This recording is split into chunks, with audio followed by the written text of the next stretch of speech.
more successful return. Well done. We are really flattered, honored.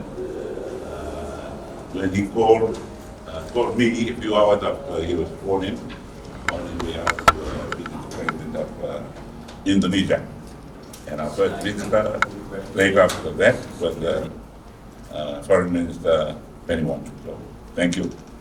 Well, thank you so much, Prime Minister. And I wanted to make sure that one of my first visits after the re-election was here to the Pacific, because we are Pacific family and Fiji plays such a critical role in the region. You are a great friend of Australia. Next month, for about 80 minutes plus injury time. Yeah. We will forget about the We will forget about the friendship there in Newcastle in July.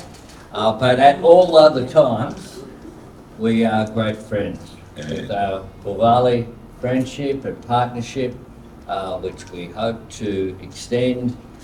We in Australia understand that in today's uncertain world, what we need is partners and friends that we can rely on, who are trusted.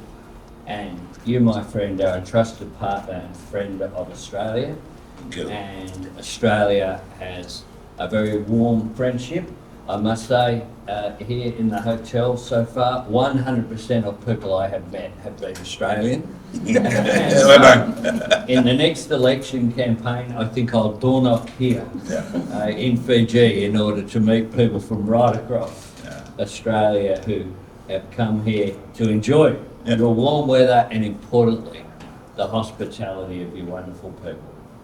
Thank you very much. Thank you. Thank you. We have quite a few voters there in Australia, and you might see me there. You might see me there and not realize I'm there. So. Big population in my local electorate in the west, a very large Fijian population, and they of course make an amazing contribution to our great nation. And on my last visit here, I remember I got sung to by these amazing women who were going to work in aged care in Australia and make a contribution as well. So this is a relationship about defence and security, about our economy, but most importantly, about our people. Thank you. Thank you very much. Thank you. Good night.